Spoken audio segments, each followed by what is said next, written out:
미래를 보는 창, JTB. 안녕하세요. JTB 제이입니다. 오늘은 연휴 이슈 정리를 한번 해보고, 그리고 이슈에 따라 향후 국내 증시가 어떻게 흘러갈지 여러 가지 좀 가능성을 살펴보도록 하겠습니다. 먼저 현재까지 나온 연휴 기간에 나왔던 이슈를 좀 정리를 해보면, 먼저 첫 번째로 여러분들도 다 알고 있다시피 지금 우리나라에서 2차 대유행 조짐이 보이고 있습니다. 이미 데이터상으로도 뚜렷하게 나오고 있는 상황인데, 이것이 일단 이번 주 데이터를 어떻게 만드는지에 따라서 조금 윤곽이 드러날 것 같습니다. 어쨌든 지금 나온 상황으로만 보면 확실히 2차 대유행 조짐이 맞긴 맞아요. 그리고 1차 대유행 당시에는 그 대구에 있는 그 신천지 특정 종교 집단 하나로 인해서 그렇게 많이 문제가 발생이 됐었는데, 지금은 좀 다르죠. 예, 좀 불특정 다수의 그 여러 가지 집단이 동시다발적으로 막 퍼지고 있는 상태입니다. 그리고 인구 밀도가 가장 높은 서울, 경기도 지역에서 지금 확산이 되고 있기 때문에 이게 1차 대유행과는 조금 다른 모습이다 라고 좀 알고 계시면 될 것 같고, 그래서 지금 당국에서도 이것 때문에 좀 염려가 좀 많은 것 같아요.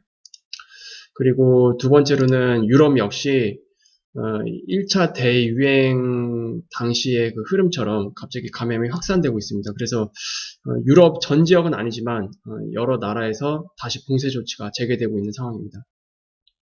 요거는 뒤에서 데이터로 확인을 해볼 거예요, 같이.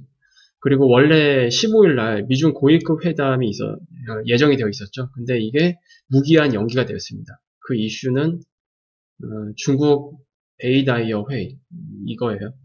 이것 때문에 미중 고위급 회담을 연기를 했는데, 핑계는 이거지만 이게 지금 무기한 연기되었다는 거, 이거에 조금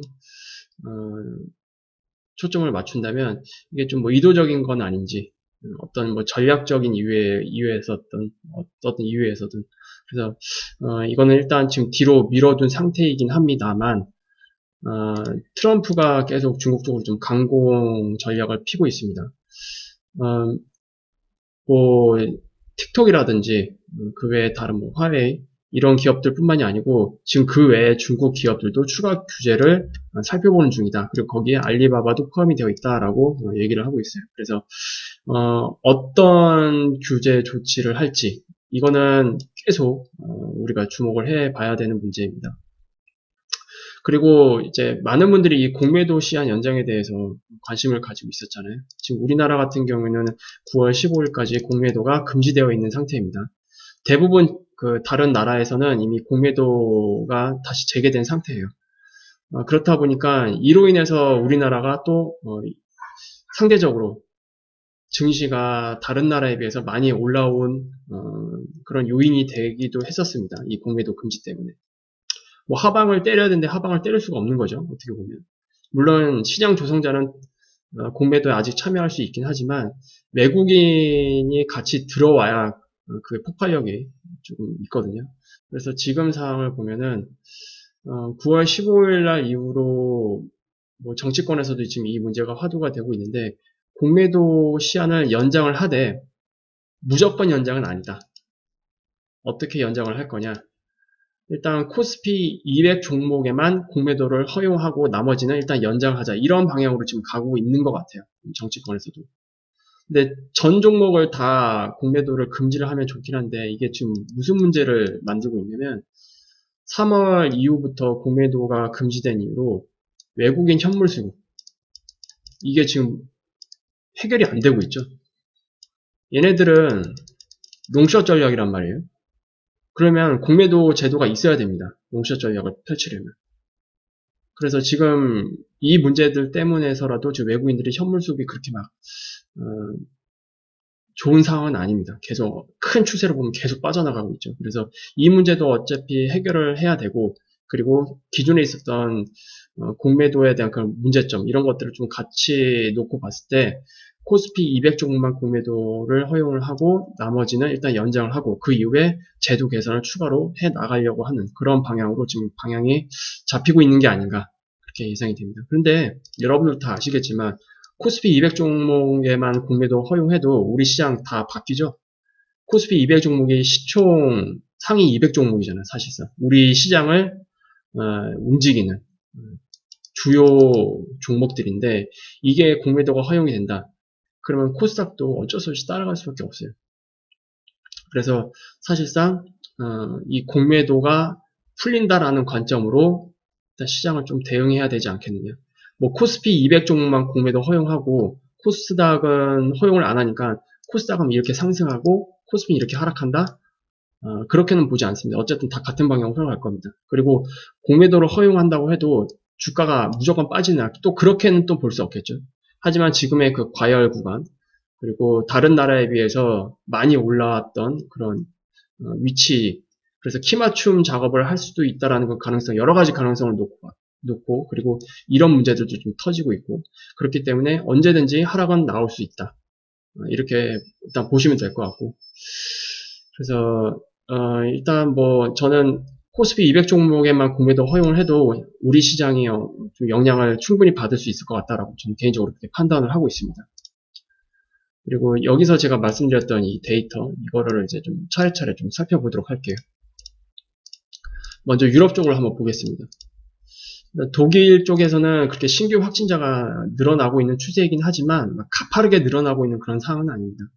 근데 문제가 되는 데가 이제 프랑스죠. 프랑스, 스페인, 뭐 네덜란드 이쪽인데 프랑스 같은 경우는 좀 가파르게 올라가고 있어요. 이미 1일 신규 확진자가 25,000명이 넘어가고 있는 그런 상황이기 때문에 그리고 과거 피크를 쳤던 이때 당시만 빼놓으면 피크를 쳤던 영역 데이터는 이 정도 되거든요. 근데 그 위치 하단에 이미 좀 도달해 있는 상태입니다. 그래서 여기서 더 발생이 되게 된다면 1차 대유행 당시 그런 흐름으로 넘어갈 수가 있어요. 그리고 스페인 같은 경우에도 마찬가지입니다. 지금 2차 대유행 조짐을 보이고 있는 상황. 그래서 유럽 쪽에서 봉쇄 조치가 다시 좀 가동되고 있고 그리고 일부 지역에서는 추가적으로 봉쇄 조치를 할지 말지 조금 결정을 앞두고 있는 그런 상황들입니다. 그리고 이제 일본 쪽도 한번 같이 볼게요. 제가 일본을 언급하는 이유가 따로 있습니다. 일본은 1차 대유행 당시보다 훨씬 더 많이 폭증했죠. 이거는 이때 당시에는 솔직히 이 정도까지 나왔어야 정상이었는데 검사 수가 모자랐기 때문에 일부러 그걸로 컨트롤 했기 때문에 수치가 낮게 나왔다고 저는 생각을 하고 있고요. 실질적으로 이게 지금 문제가 되고 있긴 한데 그래서 그동안 글로벌 증시가 상승을 했는데도 불구하고 일본 증시는 디커플로 좀 약간 좀 하락하는 국면으로 좀 바뀌었습니다. 이거를 다시 놓고 보자면 우리나라 증시도 지금 상황에서 2차 코로나 대유행으로 만약에 흐름으로 간다 그러면 우리나라 증시도 디커플로 우리나라만 따로 빠질 수가 있습니다. 그거 충분히 염두에 두셔야 됩니다. 그리고 우리나라 지금 데이터는 다 아실 거예요. 이미 어제죠. 어제는 뭐 269명 그리고 오늘은 뭐 190 몇 명인데 내일도 아마 오늘과 어제 수준 비슷하게 좀 나올 것 같긴 한데 이게 지금 이 수준에서 이렇게 둔화되는 흐름이 바로 나오면 좋은데 둔화되지 않고 갑자기 폭증하는 형태 그러니까 500명을 뚫어버리는 형태의 데이터가 나오면 그건 2차 대유행이 거의 확실하다고 보셔도 될 것 같습니다. 그래서 조금 정리를 해볼게요. 국내 증시는 디커플링 장세 가능성이 점점 높아져 가고 있다. 어떤 방향으로 디커플링 되냐? 지금 나온 이슈만 보더라도 우리나라만 다른 나라에 비해서 좀 조정을 빨리 맞이할 수도 있다라는 것을 일단 그 가능성을 열어두셔야 된다는 거. 그래서 2차 대유행 흐름은 이번 주 데이터가 중요하니까 이번 주 데이터를 쭉 보고 이게 2차 대유행 흐름으로 간다라고 이제 확실시되는 데이터가 나온다면 확실히 디커플링 될 겁니다. 확실히. 그 부분이 좀 중요할 것 같아요. 근데 이거는 불확실성 요인이라 우리가 지금 당장 어떻게 된다라고 예측을 할 수는 없겠죠. 그리고 두 번째, 공매도, 코스피 200 종목 허용으로 결정되는 흐름이라면 그 전부터 하락이 시작될 가능성. 이 대형주 쪽에서 먼저. 근데 우리나라는 대형주 쪽에서 차지하는 시총 비율이 굉장히 크기 때문에 대형주에서 하락이 나오면 지수 자체가 빠질 수밖에 없어요. 그거는 충분히 여러분도 알고 계실 겁니다. 그리고 이런 것들만 일단 허용을 해준다면 조정이 나온 이후에 외국인들의 현물 수급 문제가 같이 풀릴 수도 있다. 이건 이제 어떻게 보면 좋은 조건이죠. 조정을 맞은 이후에 그 다음에는 좀 더 폭발적으로 올라갈 수도 있으니까 그 가능성도 같이 놓고 보셔야 될 것 같습니다. 그리고 주유국 대비 우리나라 증시가 굉장히 오버슈팅 됐어요. 그래서 이게 좋게 말하면은 아웃퍼폼이죠. 나쁘게 말하면 오버슈팅. 여기에는 여러 가지 요인들이 있죠. 일단 첫 번째로는 우리가 그 코로나 대유행 당시 우리나라는 솔직히 상대적으로 덜 영향을 받았습니다. 다른 그 선진국에 비해서.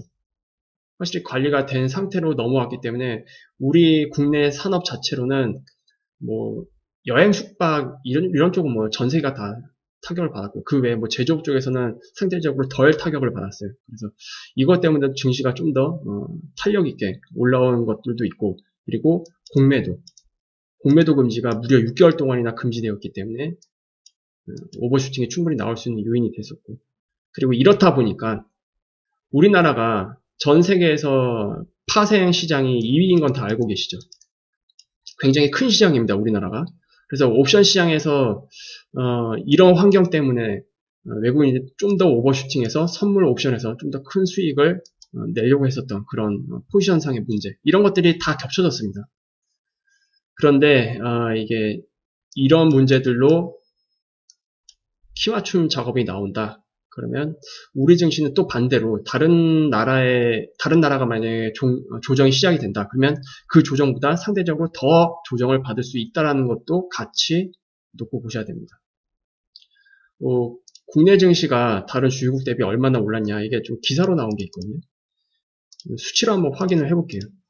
우리나라 코스피 기준으로 봤을 때 시총이 80% 넘게 증가했다. 그래서 다른 나라에 비해서 압도적으로 높은 상승률 기록을 했습니다. 미국 같은 경우에는 S&P 500 지수 기준으로 50% 정도 상승을 했어요. 그리고 우리나라가 전 세계 1위. 그리고 86개국 증시의 평균 시총 상승률은 43%, 44%, 뭐 이 정도 될 것 같네요. 그리고 우리나라에 이어서 높은 상승률을 기록했던 나라가 호주, 그리고 노르웨이, 스웨덴, 뭐 아르헨티나 이 정도입니다. 근데 이들 나라만 빼놓고 보면은 평균적으로는 44%, 45% 뭐 이 정도 되는 것 같아요. 물론 미국도 이거에 비해서 조금 더 많이 올라오긴 했지만 우리나라랑은 비교할 게 안 되죠. 그래서 거꾸로 이게 만약 키맞춤이 된다. 그럼 밑으로 우리는 최소한 증시가 뭐 한 지수상으로 봤을 때 뭐 20%, 15%이 정도는 하락을 해야 키맞춤이 되겠죠. 거꾸로 놓고 보자면. 그러니까 무조건 키맞춤이 된다라는 게 아니고 키맞춤이 나오게 된다면 상대적으로 그렇게 나올 수 있다라는 겁니다. 그래서 이런 뭐 여러 가지 요인들을 놓고 봤을 때 충분히 우리나라가 디커플링이 될 가능성이 높다라는 것을 염두에 두고 시장을 보시면 될 것 같습니다. 이게 좋은 모습으로 디커플링이 나오게 된다면 이런 형태로 나오게 되는 거고요. 나쁜 모습으로 디커플링이 된다면 이게 다운슈팅으로 나올 수 있다는 겁니다.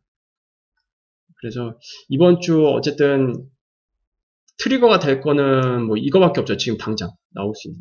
그리고 요거는 아마 9월달 선물 옵션 동시 만기일인데 그 전에 아마 이게 정해질 거예요. 공매도 문제가 어떻게 9월 15일 이후 어떻게 적용될지.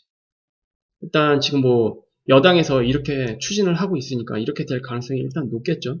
그리고 우리보다 훨씬 더 많은 정보력을 가지고 있는 그 메이저들이 미리 알 텐데 미리 안다고 한다면 딱 이게 정해지고 나서 시장에 영향을 주지 않고 이미 그 전부터 영향을 줄 거예요. 선반영이 이미 그 전부터 시작이 될 겁니다. 어떤 형태로 선반영이 될지 모르겠지만 이런 여러 가지 이슈들을 여러분들도 잘 체크를 하시고 금융시장을 바라보시면 될 것 같습니다.